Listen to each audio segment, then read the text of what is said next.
안녕하세요. 반갑습니다. 어색하네요. 자, 학교생 초청을 해서 뭐 그동안 공부한 노하우나 이런 거를 좀 같이 편하게 듣는 자리라 생각이 돼서 제가 뭐 특별히 PPT를 준비하거나 그러지 않았습니다. 예전에 유재석, 유퀴즈 같은 느낌의 제가 그래서 약간 사회자 입장으로 제가 하고 요 두 친구가 이제 합격한 친구들인데 요 친구들의 얘기를 좀 듣는 걸로 해볼게요. 그러면 너무 어색해. 원래 저희 친합니다. 술도 한잔 시작하고 그러는데 오늘은 이런 자리는 또 어색하니까 자, 이해해 주시고 일단 간단한 자기소개를 좀 부탁드릴게요. 네, 저는 이번 26학년도 연세대학교 전기전자공학부에 합격한 김용승입니다. 네, 안녕하세요. 저는 연세대학교 화공생명공학과, 고려대학교 신소재공학과에 합격한 신희원이라고 합니다. 제 전적대학교는 세종대학교고요. 그리고 전자정보통신공학과로 동일계입니다. 그리고 학점은 3.97점으로 거의 4점 가까이 하고 있습니다. 네. 자랑한 거예요?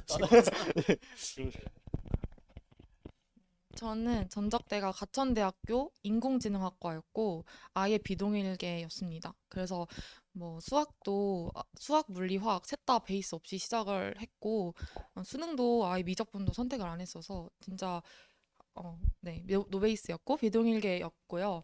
또 학점은 4.5 만점에 3.8점 정도였습니다. 그러면 그 편입을 처음에 결심하게 된 계기가 있을 텐데 그 결심하게 된 계기랑 그다음에 그 다들 아까 얘기했지만 그 물리 같은 경우에 그 어느 정도 수준이란 건 뭐하고 기본이 돼 있는지 베이스가 어느 정도인지를 좀 알려주면 좋을 것 같아요. 네, 저 같은 경우는 대학교를 이제 수능으로 들어갔거든요. 근데 수능을 국어를 너무 못 봐가지고 그래서 그냥 만족하고 약간 불만족스럽게 들어갔는데 그게 항상 이제 마음 한 구석이 있어가지고 약간 아쉬운 점이 있어가지고 계속 학교를 다니다 이제 졸업할까 하다가 편입이란 걸 알게 되고 그렇게 해서 준비를 하게 된 것 같습니다. 그리고 저는 이제 고등학교 때 물리라는 과목을 수능을 보기도 했었고 그리고 대학교에서도 일반 물리학을 이제 A0를 받은 적이 있기 때문에 어느 정도 베이스는 있었습니다. 네. 일단 저는 편입을 결심하게 된 계기는 아까 말씀드렸다시피 비동일계였는데 과가 너무 안 맞아서 네. 과도 바꾸고 학교도 높여보자 이런 마음으로 시작을 했고 연고대 편입을 준비하게 된 거는 사실 제가 비동일계다 보니까 전공 지식이 아예 없었어요. 그래서 영어 수학만 해서는 학교 가서 전공 수업을 따라가지 못할 거라는 생각을 했고 그래서 전공 과목을 공부를 하는 연고대 편입을 선택을 한 것 같아요. 어, 아까 말씀드렸다시피 베이스도 아예 없었고 수능도 물리를 안 했었고 정말 그 고등학교 1학년 때 전반적으로 보통 배우잖아요. 과학 같은 걸. 그냥 그 정도 수준이었다고 말씀드리고 싶습니다. 이 친구는 아마 물리를 좀 좋아하고 잘했던 것 같고 아마 대부분이 그렇지만 거의 노베이스거든요. 물리를 처음 시작할 때. 그러니까 편입을 결정하고 물리 과목이 있구나 해서 시작하다 보면 고등학교 때 물리 선택하신 친구 거의 대부분이라서 아마 같은 입장일 것 같아요. 비슷하게. 그러면 이제 그 연고대 편입을 결정하고 나서 약간 홍보성 짙은 질문입니다. 저의 물리를 선택한 이유가 뭘까요? 제가 교수님을 선택한 이유는 물리 강의를 이제 OT를 하나씩 보는데 교수님 말투하고 그리고 판서가 개인적으로 마음에 들어가지고 그냥 별거 아닌 이유로 듣게 되었습니다. 근데 듣다 보니 너무 좋아져가지고 이제 다른 건 들을 수가 없는 그런 몸이 되었습니다. 네. 저도 사실 학원을 고민을 좀 했어요. 그 신촌으로 가야 되나 아니면 강남으로 와야 되나 고민을 좀 했는데 이제 수학이나 뭐 화학 같은 경우는 좀 둘 다 하시잖아요, 강의를. 그래서 물리를 좀 그때 고민을 했었는데 OT도 들어보고 맛보기 강의도 들어봤는데 약간 그냥 수업하시는 스타일이 좀 더 저랑 잘 맞는다고 느껴졌어요. 그래서 자세하게 말해도 되나요, 이런 걸? 뭐, 좋죠. 이런 거 자세하게 말하면. 네. 그러니까 그 신촌에서 하시는 선생님 같은 경우는 조금 활발하시고 막 이렇게 좀 학생들이랑 막 중간중간에 막 질문하고 막 이런 식으로 하더라고요. 근데 저는 약간 조금 수업에 집중해서 그냥 딱 엄청 집중해서 듣고 그 다음에 질문하는 형식을 조금 좋아하는 편이었고, 네, 그렇고 좀 쌤 중간중간에 막 농담 같은 것도 하시는데 별로 안 웃기다고 생각하시는데 진짜 웃기거든요. 그런 것도 너무 좋았던 것 같아요. 그래서 저는 물리를 좀 별로 안 좋아했는데 약간 수업 들으면서 선생님 너무 좋고 그리고 더 열심히 해서 약간 인정받고 싶고 약간 이런 것도 있어서 더 열심히 하게 됐던 것 같아요. 제가 개인적으로 이제 매주 시험을 보잖아요. 이제 매주 시험을 보는데 이 두 친구가 시험을 너무 잘 보는 거예요. 굉장히 잘. 그래서 시험 볼 때마다 항상 80 이상을 넘고 또 가끔 막 1등도 하고 이렇게. 근데 그게 지금 당장이 아니고 한 8월 넘어서 이렇게 9월, 10월 가까워질수록 되게 잘해서 그러니까 시험 보기 전에도 이렇게 인정을 한 부분이 있어요. 야, 이렇게 하면 떨어질 수가 없다. 이렇게. 그래서 아마 시험 보고 나서 발표 났을 때 제일 궁금하긴 했는데 걱정은 안 했어요, 사실. 너무 잘한다. 이렇게. 이제 시험 보는 당일날 돌아가서 그 아마 제일 궁금할 게 당일날 어떻게 진행이 되고 어떤 느낌인지가 좀 약간 궁금해할 것 같아서 연세대 고려대 시험을 딱 보다 보면 딱 느낌 있잖아요. 이렇게. 그걸 좀 이렇게 알려주면 좋을 것 같아요. 우선 시험은 고려대가 먼저 일주일 먼저 보고요.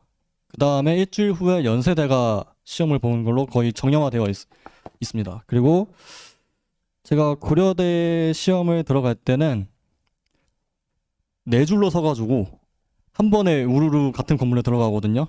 그래서 뭐 아는 친구들 많이 만나고 서로 응원도 해주고 그러고요. 이제 고려대 시험장에 들어가면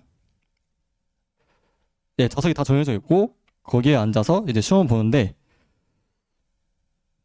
수학 50분 시험을 보고 그리고 10분 동안 수학 시험지 걷고 그 다음에 나서 또 50분 동안 물리 시험을 봅니다.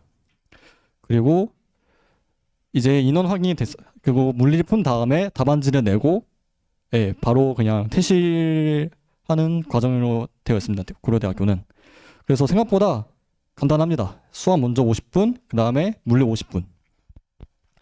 그리고 이제 연세대 같은 경우는 고려대 같은 경우는 이제 오후 2시였나 그랬을 거예요. 그래서 아침에 여유 있게 천천히 준비할 수 있었는데 이제 일주일 뒤에 있는 연세 같은 경우는 아침 일찍 가야 돼요. 그래서 아침 8시쯤에 이제 정문에 다들 모입니다.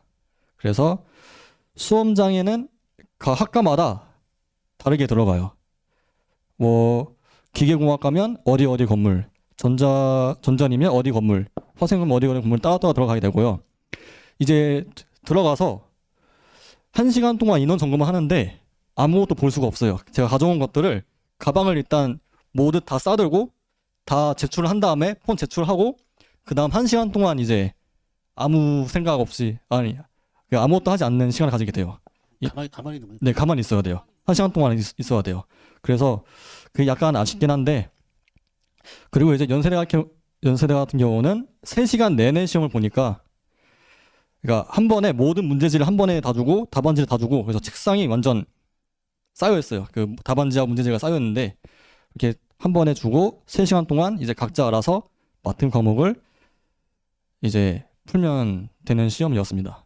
그리고 끝나고도 이제 인원 점검하는데 꽤 오래 걸리긴 했어요. 네. 일단 시험 뭐 일정이나 이런 진행 상황은 옆에서 다 말을 했으니까 전 약간 시험 느낌을 좀 얘기를 해드릴게요. 고려대학교는 그러니까 딱 문제지를 받았는데 그러니까 이게 홍보하려고 그런 게 아니고 진짜 적중이 많이 됐어요. 정말.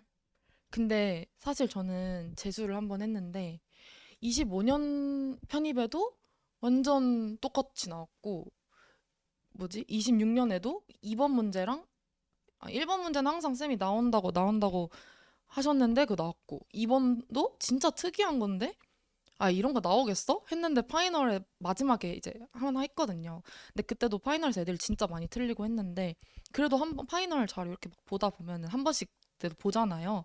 근데 그런 문제가 딱 나와서 그냥 아 이거는 그냥 여기 기범쌤 들은 사람들 다 맞추겠다 뭐 이런 생각도 했던 것 같고 근데 이제 열심히 풀었는데 시간이 조금 저는 부족하긴 하더라고요. 이게 서술형이다 보니까 뭔가 더 적어야 될 것 같고 뭔가 예쁘게 적어야 될 것 같고 뭐 이러다 보니까 50분이란 시간이 그렇게 저는 널널하진 않았던 것 같아요. 제가 조금 속도가 느려서 그런 걸 수도 있는데 사실 시계를 안 가져갔거든요.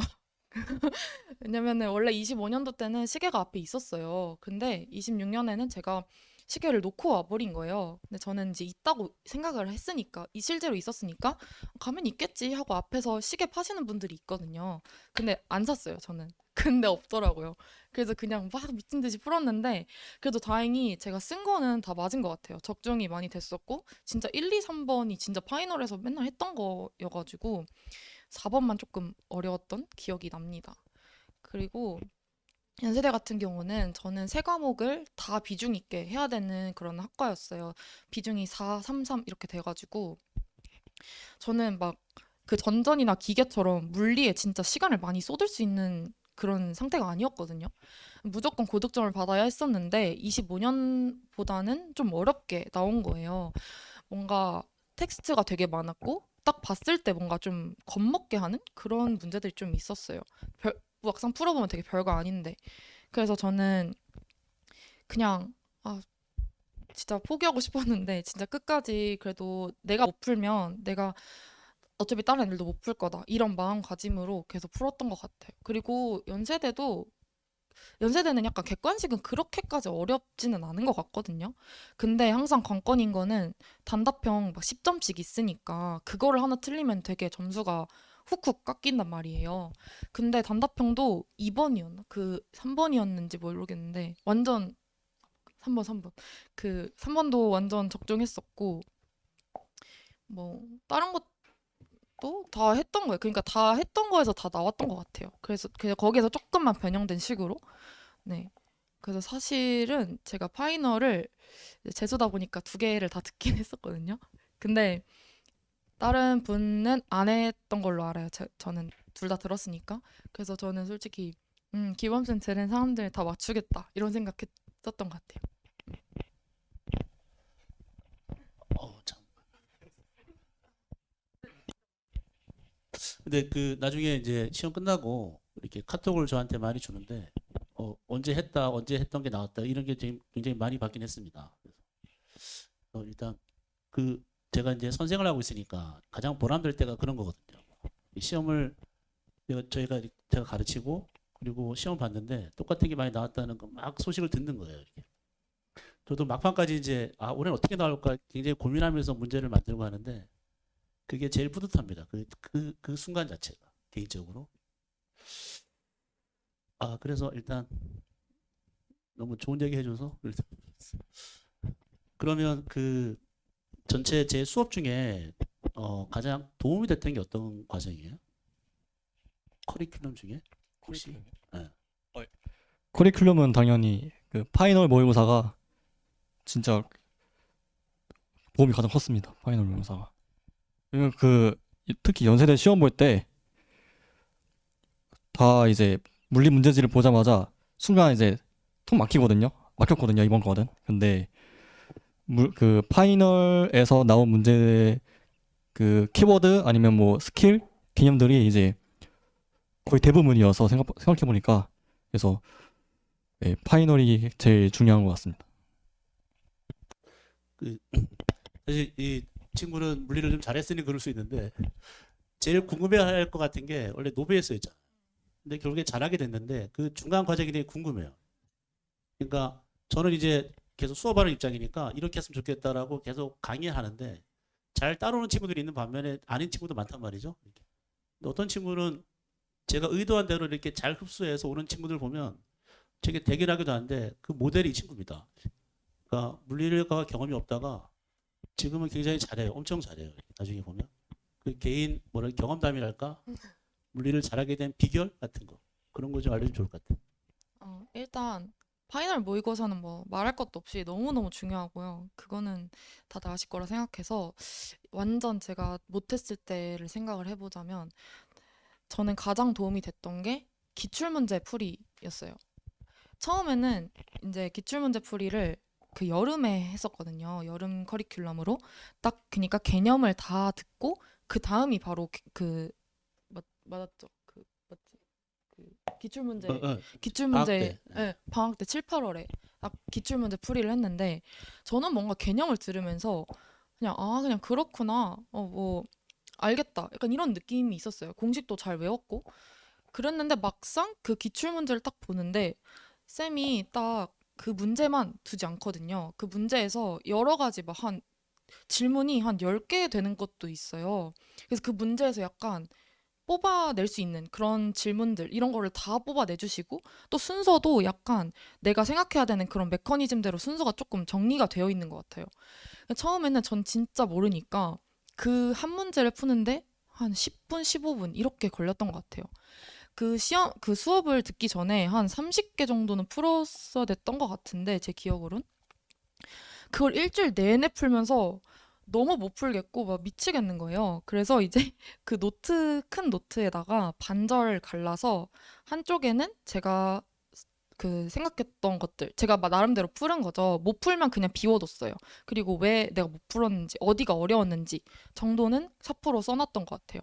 그러고 수업을 들으면서 그 오른쪽에다가는 그냥 쌤 판서 그대로 옮겨 적었고 판서만 적은 게 아니라 그 중간중간에 넘어가는 과정들에 대해서 좀 상세하게 그 펜으로 적었던 것 같아요. 이런 부분에서는 이렇게 해석하면 안 되고 너무 넘겨 짚었고 뭐 이런 것들 좀 자세하게 적어서 그거를 계속 봤어요. 어떤 메커니즘으로 이렇게 흘러가는지 내가 되게 어렵게 생각했구나. 내가 이런 불필요한 부분은 생각할 필요 없겠구나 하는 거를 그 2달 동안 문제를 되게 힘들게 풀어가면서 좀 그걸 좀 뭐라 할까 문제 푸는 방법을 익혔던 것 같아요. 그러고 나서부터는 조금 성적도 좀 오르고 좀 괜찮아졌다. 약간 이랬어 했어요. 네. 그 두 친구가 다 그 현장에서 수업을 듣는 거잖아요, 그죠? 그러니까 보통은 이제 고민 시점이 3월 되면 내가 집에서 편하게 인터넷 강의로 수업을 들을 수도 있고 좀 불편하게 학원에 나와서 수업을 들을 수 있는데 그 제가 느낌은 그 집에서 수업을 듣는 그 인강 시스템이 자기 관리가 잘 되면 굉장히 도움되는데 그게 안 되면 되게 힘들더라고요. 미뤄지게 되고 이렇게. 그래서 현장에서 수업을 들어서 합격까지 한 그 경험을 토대로 뭔가 현장에서 어떻게 공부하면 된다라는 방식 그런 걸 좀 소개해 주면 좋을 것 같아요. 저는 현강은 무엇보다 그 아침에 와서 모의고사를 보는 게 제일 저한테 도움이 되었다고 생각하고요. 제가 여기서 집까지 이제 편도 1시간 반 정도 걸리는데 이제 교수님 수업을 들으려면 아침 9시가 아니라 시험을 보려면 8시 반에 와야 되는데 그러면 이제 아침에 거의 6시에는 기상을 해야 돼요. 주말에. 근데 저는 이제 제 스스로가 인강을 듣다 보면 주말에는 그렇게 못할 것 같아서 이렇게 현장으로 강제로라도 아침에 일찍 일어나고 그래서 와서 시험을 보는 것을 이제 강제로 오는 게 저는 이제 현장의 하나의 장점이라고 생각을 해요. 네, 저한테 이제 그게 큰 도움이 되었어요. 저는 당연히 그 모의고사도 도움이 됐는데 저는 스터디 하는 것도 굉장히 도움이 많이 됐어요. 그 초반에도 그렇고 뭐 중간중간에도 그렇고 쌤이 이제 계속 스터디를 아마 짜주실 텐데 그때 그냥 저희가 이제 할리데이 같이 스터디를 했던 사이예요, 사실. 근데 저는 굉장히 못했던 입장이었으니까 이미 잘하는 이 오빠한테 엄청 많이 물어봤어요. 같이 할리데이 0 이렇게 뒤에 있는 연습 문제를 거의 매주마다 한 단원씩 이렇게 뒤에 있는 연습 문제를 막 풀면서 많이 못 풀어도 괜찮으니까 저는 이제 가서 질문을 엄청 많이 하면서 저는 좀 그렇게 실력을 키웠던 것 같아요. 그래서 그러면서 또 같이 의지할 수 있는 사람이 있으니까 같이 으쌰으쌰 하면서 같이 공부하는 게 되게 좋았던 것 같고 또 현강에서 저는 이제 엄청 출석률이 높은 편이에요. 네, 거의 안 빠졌는데 보다 보면은 3월 뭐 어떤 커리큘럼이 시작할 때 사람들이 진짜 많아요. 3월에 진짜 많고 4월쯤에 빠지고 그다음에 5월에 진짜 많고 또 6월 달부터 또 빠지고. 근데 저는 항상 있었다 보니까 나중에 합격하고 봤는데 그때 매번 왔던 사람들이 다 붙었더라고요. 다 항상 봤던 사람들 합격자 파티 갔더니 그때 저 사람 저기 앉아 있었던 사람인데 항상 저기 있었던 사람인데 했던 사람들이 붙더라고요. 그래서 이게 듣다 보면은 중간에 나가도 아무도 뭐라고 안 하니까 자꾸 나가고 싶은 그런 유혹이 있을 수도 있는데 진짜 맨날 맨날 오고 맨날 맨날 선생님한테 질문하고 그냥 힘들어도 계속 꾸역꾸역 있다 보면은 그런 사람들이 거의 합격하는 것 같아요. 그래서 저는 현장 강의가 굉장히 좋다고 생각합니다. 저도 그건 그런 것 같아요. 이제 보면 3월달 이제 초가 되잖아요. 1월달도 마찬가지인데 초반에 좀 많이 앉아 있다가 이제 하루 빠지면 집에서 들어야지 하고 이제 간단 말이죠. 그러면 집에서 그걸 듣고 다음 시간에 와야 되는데 잘 안 오게 되나 봐. 계속 빠지고 이렇게. 근데 이제 집에서 잘 챙기면 상관없는데 그러다 보면 원래 현강의 장점은 수업이 그냥 진행을 하잖아요. 이렇게. 그러니까 수업에 와서 참여하고 어쩔 수 없이 수업을 듣게 되니까 미뤄지는 게 전혀 없다. 근데 좀 지나면 물리가 어떤 특징이냐면 엄청 열심히 공부한다고 잘 되는 건 아닌 것 같아요. 제가 몇 번씩 소개했는데 여러 가지 단계가 있다. A, B, C, D 이렇게. 그 과정에 대해서 자세히 하는 게 수업이라면 실제 시험 문제는 그 마지막 단계에 있는 D라는 식을 가지고 확장한단 말이죠. D1, D2, D4. 근데 그거는 수업 시간에 알려주는 건 아니에요. 이렇게. 그래서 수업을 일단은 최대한 듣고 그리고 미루지 않고 남는 시간에 집에서 열심히 문제 풀어보고 공부하고. 이렇게 스터디도 저 의도가 이제 스터디를 원래 이렇게 이렇게 뭐죠? 조를 편성해주고 제가 잘 챙겨주면 좋은데 잘 챙기지는 않습니다. 이렇게 막 조만 편성해 주는데 어떤 스터디는 으쌰으쌰해서 막 되게 잘 되는 스터디가 있고 어떤 데는 잘 안 되는 스터디도 있어요. 근데 잘 안 되는 스터디는 보통 중간에 깨거든요. 이렇게. 굳이 고민하지 말고 이렇게 또 잘 되는 스터디랑 붙게 되고 이렇게. 그래서 스터디는 나중에 3월부터 좀 제대로 해볼 생각인데 그게 되게 좋은 게 뭐냐면 제가 이렇게 얘기할 부분은 아닌데 그러니까 물리를 잘하면 말하고 싶어 하는 것 같아요. 내가 설명하게 된다. 근데 잘하는 친구들은 설명하면서 자기 생각이 정리가 되나 봐요. 그러니까 나는 맨날 스터디에 가서 나만 얘기하는 것 같아라고 하는 친구들이 불만이 있을 것 같지만 불만이 없어요. 좀 지나고 나면 자기가 도움이 되는 거예요. 말하다 보면 이렇게. 그리고 잘 안 되는 이제 친구들은 그걸 듣는 거죠. 이렇게 배우게 되고. 그래서 아주 가장 이상적인 스터디는 전에 보면 누가 먼저 말하려고 하는 스터디가 제일 좋아요. 이렇게. 문제가 있으면 이거 내가 풀 수 있어 이라고 막 서로 얘기하려고 하는 거. 그렇게 운영 스터디를 예전에 본 적이 있는데 너무 잘 되더라고요. 그런 스터디는 거의 다 합격이죠. 여기 스터디도 아마 그러니까 그런 분위기를 이렇게 서로한테 뭐랄까요? 우리 이렇게 해보자 약속을 미리 하고 진행하면 사실은 물리는 각자 공부하는 게 되게 중요한데 수업보다도 이렇게 연습하는 거. 근데 혼자 하면 힘들잖아요. 스터디 모여서 이렇게 친구들 같이 하고 또 외로워요 사실. 학원 다니는 게 혼자 왔다가 가면. 근데 서로 아는 친구들끼리 이렇게 같이 모여서 그래서 도움이 된다. 이렇게. 그럼 이제 새로운 시기를 좀 보면서 할게요. 중간에 공부하다가 어려울 때 있잖아요. 슬럼프라거나 그런 거. 혹시 어려웠을 때가 어떤 거고 그 내용이 뭐고 어떻게 극복했는지에 대해서 좀 알려줄 수 있으면 좋을 것 같아요. 저는 이제 파이널 시즌에 너무 불안해가지고 이번 연도 티어가 어떻게 나올까? 또 이제 파이널 모의고사를 봤을 때 시험 점수가 완전 낮으면 이거 괜히 했나? 뭐 항상 그런 적이 많았었는데 그럴 때마다 저는 이제 항상 긍정적으로 봤던 것 같아요. 지금 내가 이렇게 시험 점수 낮은 거 아니면 지쳐 있는 거 이게 내가 아직 어디가 부족하구나 아니면 계속 어딘가 마음 한구석이 불안하구나. 그래서 최대한 긍정적으로 보고 다들 나하고 같은 환경이구나 하고 그냥 그런 식으로 멘탈 관리를 한 것 같습니다. 똑같이 그냥. 언제가 제일 힘들었어요? 시기적으로는 파이널 때? 네, 파이널 때 11월 말쯤에 너무 힘들어가지고 그때 한창 힘들었습니다. 그랬던 것 같아요. 점수가 널뛰기 하는 것이 네. 줄렁줄렁 이렇게.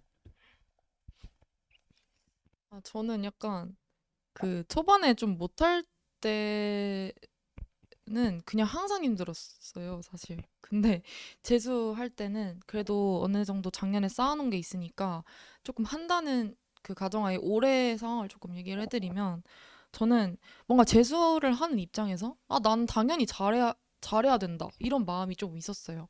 근데 9월, 10월에 그 뭐 올해는 어떻게 그 강의 제목이 될진 모르겠지만 뭐 400제 뭐 아니면 505제 뭐 이런 식으로 묶어서 푸는 게 있는데 그거를 풀면서 저는 사실은 작년에 한번 어떻게 풀어보긴 했으니까 또 똑같이 풀면은 다 맞겠지 뭐 그러니까 좀 이렇게 생각을 했는데 또 생각보다 많이 틀리는 거예요. 그래서 저는 그거에 대해서 처음에 스트레스를 되게 많이 받았었는데 그냥 내가 진짜 모르는 게 뭔지 그러니까 표면적으로 풀이는 대충 알고 있고 암기가 그러니까 자동으로 되다 보니까 그냥 그렇게 암기하는 거 말고 진짜 모르는 게 뭐지 내가 어떤 포인트에서 잘못 생각했는지를 계속 좀 시간이 오래 걸리더라도 좀 그거를 좀 집중적으로 팠던 것 같아요. 그래서 쌤한테 계속 질문하고 이런 식으로 했는데 왜 안 되냐 약간 이런 느낌? 그리고 쌤도 그냥 쌤한테 질문할 때도 조금 두루뭉술하게 이거 안 되는데 어떡할까요? 뭐 이런 질문은 안 했고 제가 이렇게 생각을 했는데 이런 포인트는 왜 안 되는 거죠? 막 이렇게 했던 것 같아요. 그렇게 하니까 조금 생각보다 제가 모르는 게 많더라고요. 저는 잘한다고 느꼈는데 그 시험 점수를 보면서 진짜 모르는 게 많았고 그러면서 조금 더 그래도 열심히 더 해야겠다 이런 생각을 했던 것 같아요. 그 합격하면 친구들 다 만나잖아요. 합격생 친구들. 보통 그러면 이제 과가 이렇게 다르니까 대략 물리 점수가 어느 정도가 돼 합격하는 것 같아요? 대략. 어, 각자 뭐 수학이 있으니까 다양하긴 한데 평균적으로 올해 기준 다들 70점은 다 넘겼더라고요. 보니까. 근데 그렇다고 해도 90점은 별로 없는 것 같아요. 70점과 90점 사이에 많이 분포해 있는 것 같아요. 평균적으로. 전기전자. 네, 전전. 네. 일단 화생공이나 신소재 이런 경우 뭐 사원시도 마찬가지고요. 물리를 그렇게 잘하지 못해요, 애들이.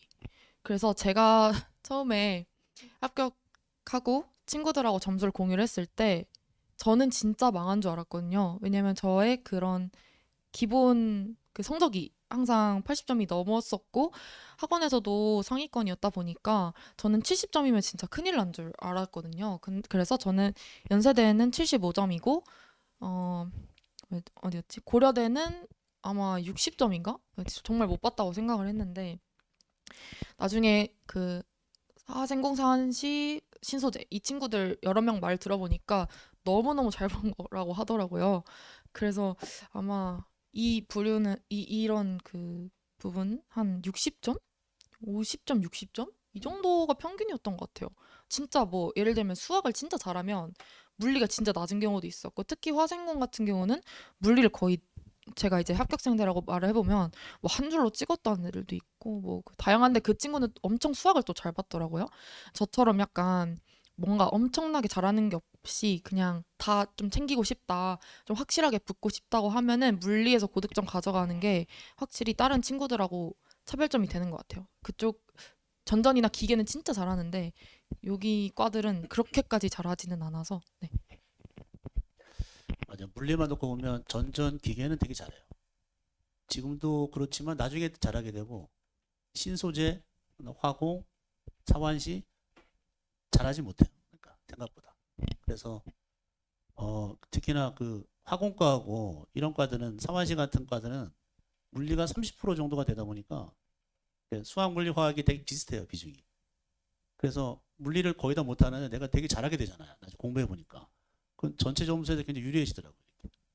그러니까 세 과목을 보는 과 중에 물론 전전이야 화학이 10%밖에 안 되고 기계가 20%? 나머지는 다 비슷하니까 세 개를 고르게 잘하는 게 아마 합격하는데 되게 도움이 될 것 같아요. 조금씩. 뭐 개인적으로 하고 싶은 얘기 일단 네? 들어볼까요 그냥? 도움이 될 만한 얘기. 내가 작년 이 시기로 돌아가면 공부를 시작할 때 생각해 보면 제일 궁금했던 게 뭐였고 지나고 나니까 사실 그게 해결됐다 뭐 이런 것들이 있으면 저는 가장 좀 중요하게 생각하는 게 내가 모르는 거를 숨기지 않는 게 가장 중요한 것 같아요. 스터디를 하면서 그런 친구들이 있었어요. 뭔가 해오긴 했어요. 과제를 해오고 다 해왔는데 그냥 질문도 안 해요. 꽁꽁 숨기고 나 해오긴 해왔어. 근데 뭐 질문 조금 그냥 옆에서 하는 거 좀 듣고. 근데 그런 거는 저는 별로 도움이 안 된다고 생각하거든요. 그리고 선생님한테 질문하는 것도 보면은 맨날 질문하는 친구들만 하는 것 같더라고요. 근데 저는 모르는 게 있어도 그냥 부끄러운 게 아니니까 엄청 다 드러냈어요, 저를. 나 이거 몰라, 이것도 몰라. 약간 이런 식으로. 그래서 그렇게 열려있는 그런 자세로 공부를 해야 얻어가는 게 많다고 느꼈어요. 그래서 스터디에서 그렇게 조용조용하게 공부했던 친구들은 어, 안타깝지만 다 떨어졌던 것 같고 그리고 질문도 좀 적극적으로 하시면서 더 질문 많이 하시는 거 추천드리고 진짜 내가 모르는 게 뭔지 그냥 이거 공식 이거 까먹었었네 이런 그런 표면적인 거 말고요. 진짜 내가 왜 이렇게 생각했는지 뭐 이런 거 뭐 그런 것들 조금 잘못 생각하고 있는 게 생각보다 많거든요. 하다 보면은 그래서 그런 걸 조금 예시를 들어드려도 지금 모르겠지만 근데 그 지내다 보면 자기가 좀 내성적이다, 조용하게 공부한다는 친구도 사실 아무도 모르잖아요. 좀 바꾸면 될 것 같아요. 이렇게 지금부터 적극적으로 할 거야 이렇게. 그래서 제가 보면 통계적으로 저한테 맨날 찾아와서 질문하는 친구들이 합격률이 되게 높아요. 진짜 높아요. 질문 계속하는 친구들. 예전에는 이제 흡연자가 높았는데 같이 담배를 피니까 저랑 제가 담배를 끊는 바람에 전에 한 3년 4년 전에는 그 쉬는 시간마다 한 15명이 올라갔습니다. 옥상에 담배 피러. 그 중에 한 명이 떨어졌어요. 합격률이 97%. 그래서 담배를 펴라. 담배를 펴야 된다. 그 얘기 많이 했었는데 제가 끊고 나서 그런 통계는 이제 없고 그 다음에 통계는 아까 했지만 그 수업 시간을 꼭 참여하는 거, 출석률 높이는 거랑 그 다음에 질문 열심히 하는 거. 그리고 제가 질문할 때 보면 그런 얘기 많이 합니다. 그냥 질문, 이거 풀어주세요 하면 제가 좀 뭐라 그래요. 이렇게. 그러니까 아까 되게 중요한 얘기를 했었는데 자기가 모르는 걸 드러내는 거 이렇게. 특히나 반대로 자기가 아는 걸 정확히 아는 거. 그래서 질문할 때 보면 선생님 이 문제 중에 여기까지 내가 확실하게 알겠다. 이 이유를 모르겠다. 그렇게 질문하는 친구들은 제가 이렇게 어떤 얘기를 딱 하잖아요. 그럼 바로 알아채요. 이렇게. 그래서 시간이 한 10분밖에 안 돼도 한 30개를 끝내는 거예요. 질문을 이렇게. 근데 자기가 특별히 생각 없이 와서 그냥 1번 풀어줘서 이렇게. 근데 이 친구 어디까지 하는지 모르잖아요. 제가. 얘기하면 또 뭐 이상해. 하여튼. 그러다 보면 한 문제 하는데 10분이 가요. 그거는 앞으로 이제 여러분이 어떤 곳에 가든 그건 되게 중요한 약간 태도 그런 것 같아요. 그래서 내가 아는 거와 모르는 걸 확실하게 자기가 정리해 놓는 거 그거 좀 필요해 보인다. 따지듯이 질문하는 것도 굉장히 좋아요. 맞아요. 막 이거 왜 안 돼요? 왜 이렇게 하면 안 되죠? 이렇게 하면은 선생님이 그거 아니야 이렇게 하시고 하다 보면은 그냥 애워 그냥. 그러면은 또 그냥 내가 잘못 생각했구나 약간 이렇게 하는 그런 적도 많이 있었어요 저는. 전에 어떤 친구더라 그 물리가 되게 좋아하고 재미있어 하는 친구가 그 저를 이제 약간 정복해 보겠다는 느낌으로 막 맨날 질문할 때 그런 게 있었어요. 막 이거 아니지 않냐 이거 아니지 않냐. 굉장히 좋은 태도로 봅니다. 그래서 그냥 어차피 1년 이제 열심히 해서 합격해야 되니까 조금은 자기가 좀 조용한 성격을 갖더라도 이제는 바꿔 아주 적극적으로 열심히 하고 쉬는 시간마다 항상 제가 강의실이나 옆에 있단 말이죠. 그러니까 가서 질문하고 그게 합격하는데 제일 중요한 요소 같아요. 그건 제가 강조 되게 많이 하는 게 그 물리를 잘하는 비결은 문제를 많이 풀라고 하잖아요. 근데 문제를 많이 푸는 것도 좋지만 오답 정리가 제일 중요한 것 같아요. 그러니까 한 번 틀린 문제를 안 틀리게 하는 거. 그래서 지금부터 뭐 공부 시작하면 12월까지 한 2, 3천 개를 풀 거예요 아마 여러분이. 근데 그걸 하나도 안 틀리게 만들면 떨어질 수가 없어요. 왜냐면 아까 지금 뭐 시험장 가면 비슷한 문제가 나와요. 적중 뭐 이렇게 비슷하게 나오면 내가 배웠던 거를 안 틀리게 하면 뭐 처음에 베이스가 없더라도 충분히 가능하다 우리 시험이. 그렇다고 봅니다. 제가 전에 따로 질문 받은 친구가 있는데 연세대 전전의 경우에 과목별 공부 비중, 시간 투자 어떻게 되는지 물어본 친구가 있었어요. 따로. 과목별? 과목별로. 뭐 23개니까 네. 어떻게 공부해야 되는지. 일단 전전이면 수학, 물리, 화학 세 과목인데 사실상 대부분 화학을 안 보기 공부를 별로 안 하기 때문에 저도 화학을 별로 안 했고요. 그리고 합격자들도 보면 화학을 많이 하지는 않았어요. 그래서 수학, 물리 위주로 말씀드리면 그 아마 이번 올해는 심화 이론을 몇 월에 나가시죠? 심화 이론을 5, 5월 6월? 달에 거든. 네. 그러면 심화 이론까지는 저 같은 경우는 5월, 6월 심화 이론까지는 수학과 물리를 5대 5로 두고 공부했어요. 딱 절반씩. 그리고 이제 물리를 심화 이론 다음에 그 문제풀이를 나갈 텐데요. 그때부터는 수학의 비중을 조금씩 높여 가가지고 결국 파이널, 그러니까 12월 12일 때는 그때는 이제 수학과 물리 비중이 거의 7대 3, 8대 2 그 정도로 물리 안 했네. 그렇게 했습니다. 예, 저 같은 경우는 아니, 초반에 많이 해가지고 네 초반에 대신에 초반에 네 물리를 초반에 네 많이 하고 나중에는 이제 거의 문제 풀이 위주로 가니까 그때는 저는 수학의 비중을 좀 뒀던 것 같아요. 3월 달부터 학교를 다니면서 병행해서 아마 제일 이제 궁금해할 게 그런 것 같아요. 이게 3월 달에 딱 가서 학교를 다니면서 2학년 다니면서 편입을 다시 병행해야 되잖아요. 그런 시간 관리를 어떻게 하는 게 제일 좋은지.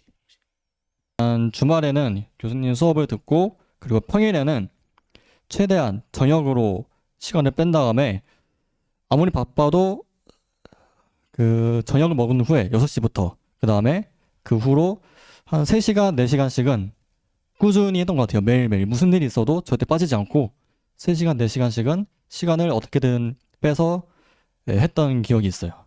주변에 합격한 친구들 많으니까 그 재학생 경험을 보면 전에 어떤 친구가 있었냐면 그 1학년을 마쳤으니까 학점이 나오잖아요. 학점이 3.0이 안 됐습니다. 1학년 때 노른 거예요. 1, 2학기 때. 그리고 편입을 하려면 적어도 학점이 좀 웬만큼 있어야 되거든요. 그러니까 아주 높을 필요는 없지만 3.0은 좀 위험해요. 그래서 이제 학교를 다니면서 이제 공부를 하는데 제가 그 친구한테 주문을 했거든요. 상담을 하러 왔길래 야 너는 3월 달에서 4월 달까지는 무조건 편입만 올인하자. 그리고 지금부터 6월까지는 정말 고시생 같은 느낌으로 하루 10시간씩 해보자. 그래서 중간에 비는 시간 있잖아요. 학교를 다니고 있으니까. 그 비는 시간에는 편입만 열심히 하는 거예요. 3, 4월 달에. 그리고 이제 4월 달인가요? 중간고사? 그 중간고사 시간이 딱 오면 편입은 하지 않고 그것만 공부하고 이렇게 학교 공부만. 근데 이게 놀라운 게 그 친구가 뭐가 있었냐면 그 학과 시험을 보는데 전하고 차이가 없었대요. 공부하는 양은.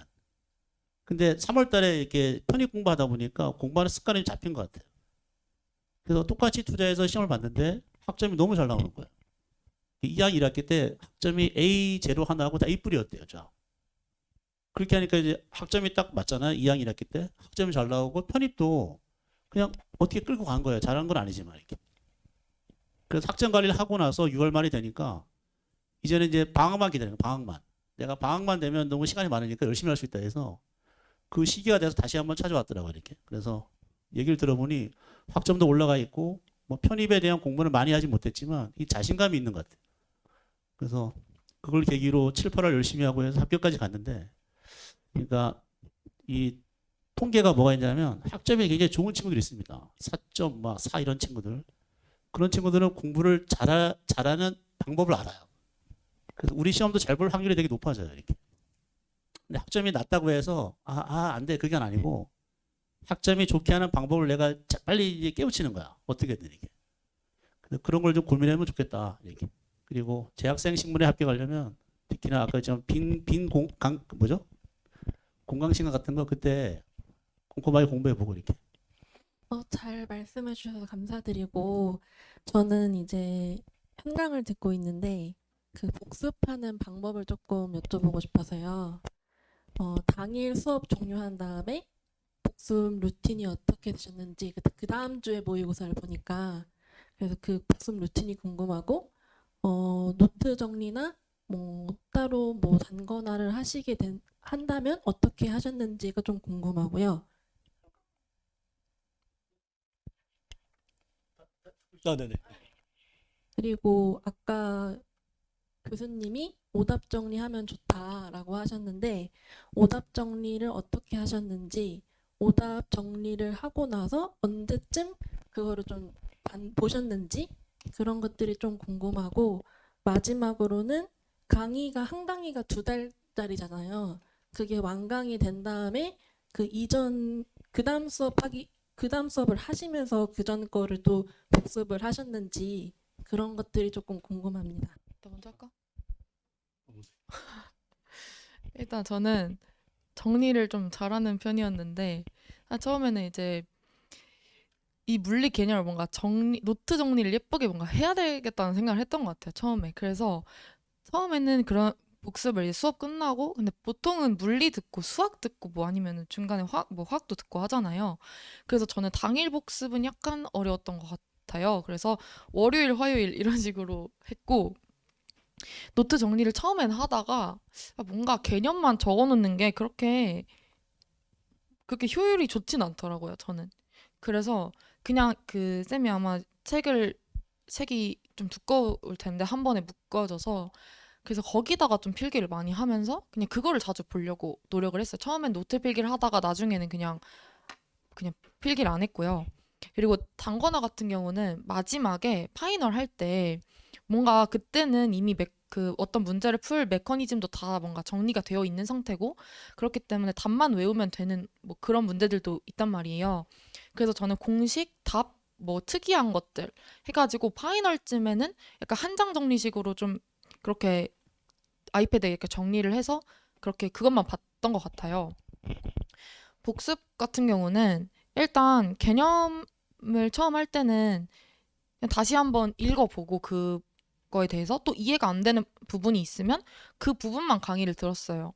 어떤 분들 보면은 이해가 안 된다고 강의를 그냥 또 처음부터 다시 듣는 분들이 계시는데 그거는 별로 좋진 않은 것 같고 내가 이 개념책을 보면서 쭉쭉쭉 읽어보다가 모르는 부분 있으면 그때 다시 한번 강의 돌려보고 또 할리데이나 영책 같은 거 있으면 그 연습 문제 말고 앞에 본문들이 있거든요. 그것도 좀 참고를 많이 했던 것 같아요. 줄글로 정리되어 있는 게 조금 이해하는데 조금 쉬웠던 것 같거든요. 그래서 어떤 예를 들면은 뭐 전자기에서 가우스 뭘 배웠다 하면은 그 수업 다음날 월요일, 화요일에 개념책 다시 읽어보고 할리데이나 영책 요런 거 그 앞에 본문들 조금 읽어보면서 정리를 한 다음에 그 다음에 수요일, 목요일에는 그 수목금 뭐 이렇게 그 할리데이나 영책 뒤에 있는 연습 문제를 풀면서 내가 확인한 게 맞는지 뭐 이런 것들 풀어봤던 것 같고 워크북도 풀면서 조금 개념 정립을 했던 것 같아요. 개념 때는.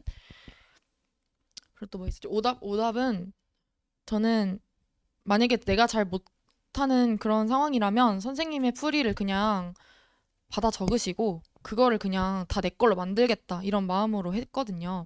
그래서 아까 말씀드렸다시피 노트를 그냥 반으로 갈라서 내가 푼 거 이렇게 정리해놓고 쌤이 해주신 거 이렇게 다 정리해서 왔다 갔다 비교를 많이 하면서 봤어요. 그리고 뭐 이제 오답 노트랑 다시 풀어보는 거는 9월, 10월에는 그냥 주기적으로 풀어봤던 것 같아요. 근데 이제 처음에는 약간 1번부터 뭐 400번까지 있으면 그걸 다 풀었었는데 그건 살짝 비효율적인 것 같더라고요. 그래서 처음에 오답할 때 제대로 내가 모르는 게 뭔지 파악을 하시면 다음에 또 그 문제를 봤을 때 그게 또 생각이 나거든요. 그래서 틀린 것만 한 번씩 다시 풀어보시고 그렇게 했던 것 같은데 혹시 답변 또 뭐 안 드린 거 있나요? 네, 괜찮을까요? 네, 네. 간단하게. 네.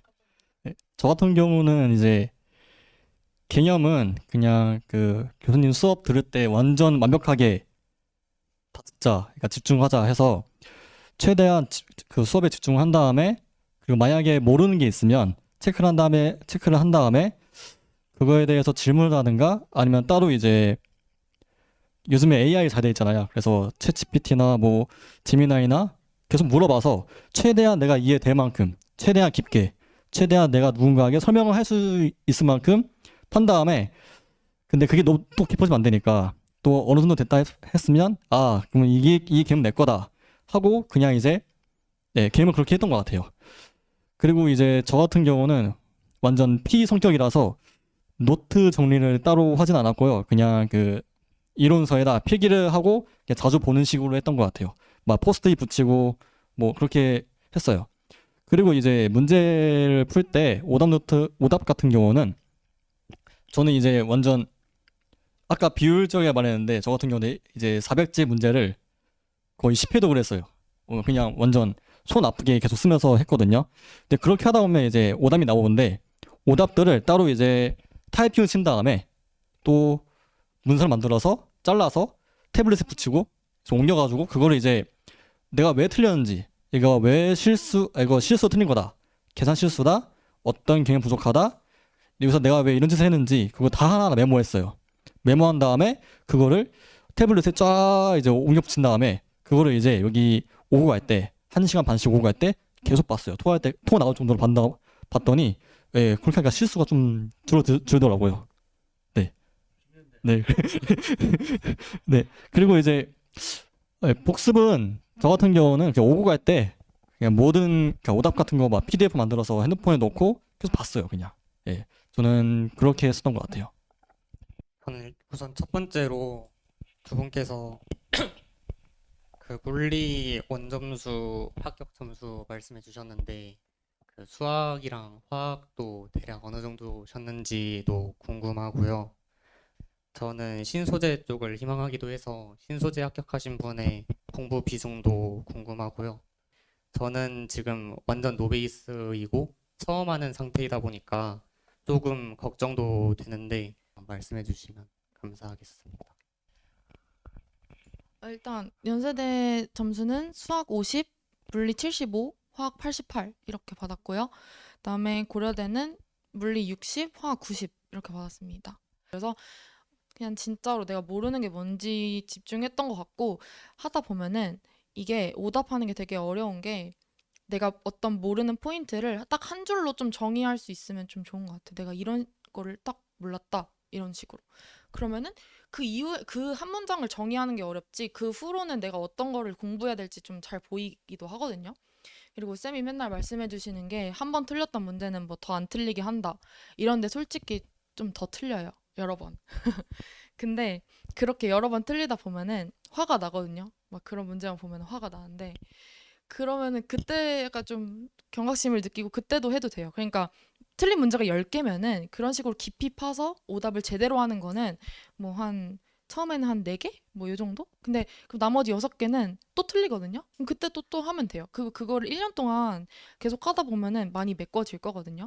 그리고 노베이스면은 저는 그냥 완전 열린 마음으로 쌤 강의 뭐 커리큘럼 이런 거 다 이렇게 흡수하시고 최대한 그냥 따라가려고 하시면 될 것 같아요. 그래서 저는 나중에 파이널 때 뭐 서술형 시험지 적는 것도 쌤이 푸시는 그런 방법이랑 좀 비슷하게 적으려고 막 했던 것 같고 또 궁금한 거 있을까요?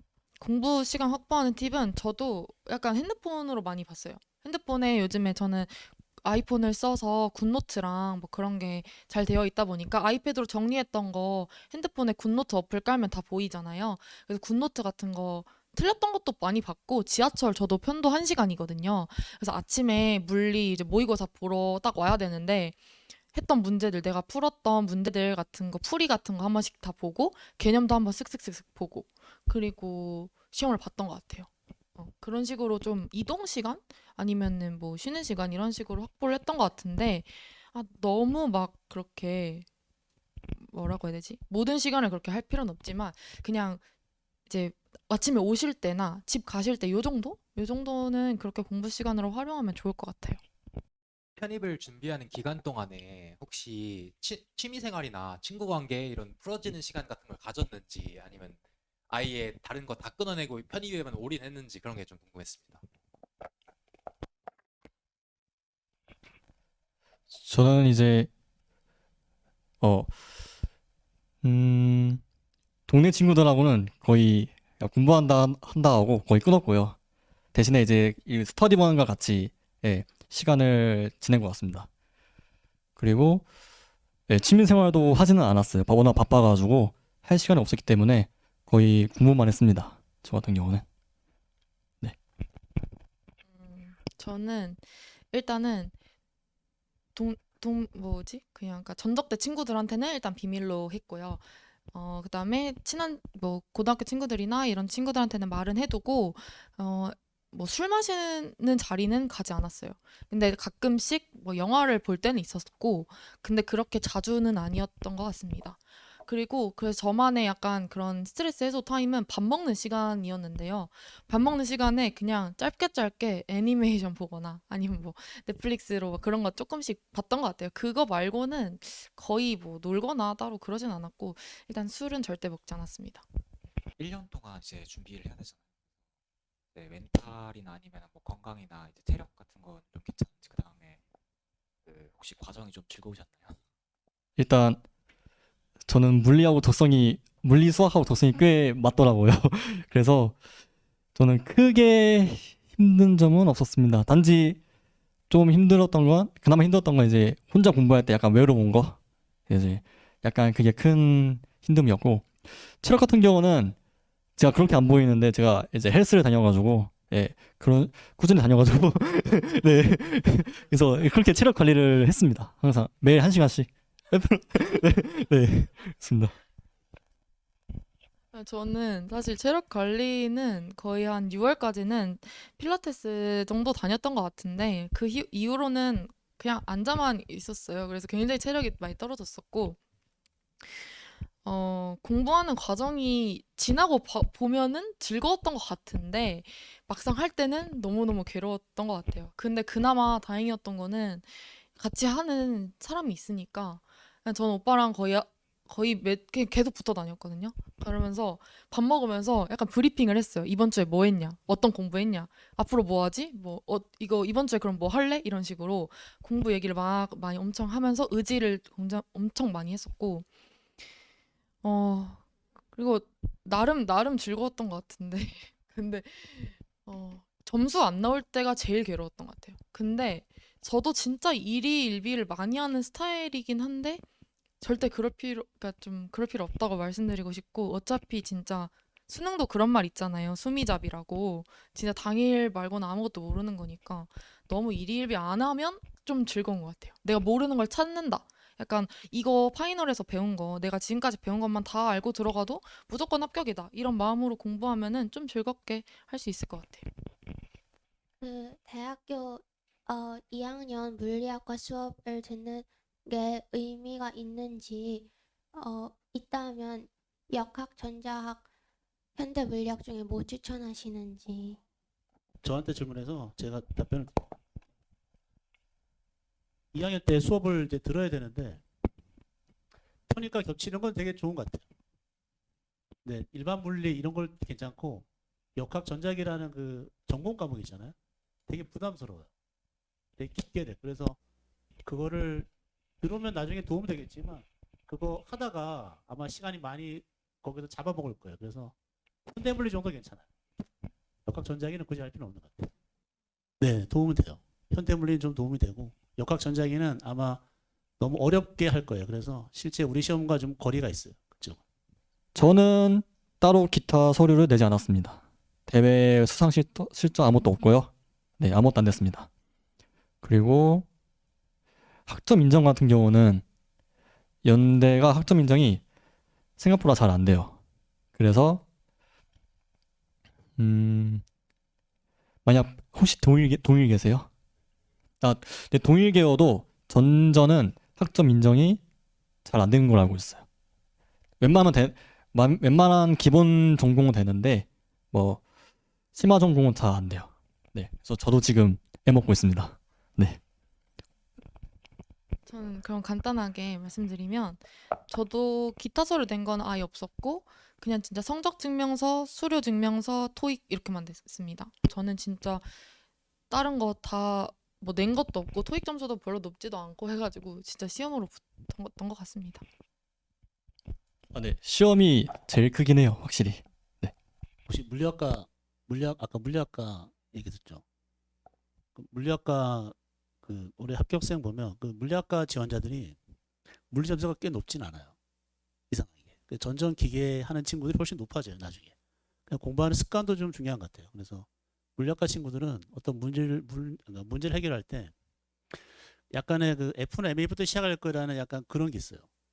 나는 굳이 암기할 필요 없다. 처음부터 다 해버리겠다. 근데 실제 시험장 가면 그게 독이 돼요. 그래서 옆에서 같이 공부하면서 공대 친구들 하는 스타일대로 어떤 상황에 맞는 식이 뭘까? 그렇게 바로바로 이제 직관적으로 대입해서 풀 수 있는 것들을 많이 만들어야 돼요. 그러면 좀 점수 올리는 데 도움이 되고, 천천히 공부하고 깊게 공부하는 것은 제발 가서 하자. 제가 강조 가서 좀 하자. 예. 굳이 공부할 때는 너무 한 곳에 몰입해서 깊게 하다 보면 다른 걸 놓치는 경우가 굉장히 많기 때문에 얕고 이렇게 많게, 그게 제일 좋은 현명한 것 같아요. 시험을 위해서는. 그럼 거의 됐을까요? 이제? 네, 아우 긴 시간, 1시간 예상했는데 너무 길어졌는데 이렇게 참석해 주시고 그리고 궁금한 거 많이 질문해서 아마 많은 것들을 얻고 갔으면 좋겠습니다. 그래서 지금 집에 돌아가면 그 자신의 계획을 또 세워야 되겠죠. 어떻게 공부할지. 그래서 생각해 보면 시험만 잘 봐도 충분히 갈 수 있는 데가 연구되기 때문에 아마도 좀 꾹 참고 12월까지 좀 잘 버티면 좋겠어요. 학원을 다니면 매번 보는 시험 같은 거 열심히 응시해 보고 그리고 출석률 높여보고 이렇게 또 친구가 제가 이렇게 겉보기보다도 되게 열심히 한 것 같아요. 하면서 이렇게 근데 이렇게 순간순간 놀라긴 했는데 그만큼 이제 제대로 한번 해보면 충분히 합격할 수 있으니까 그런 힘을 얻고 갔으면 좋겠습니다. 여기서 마칠게요.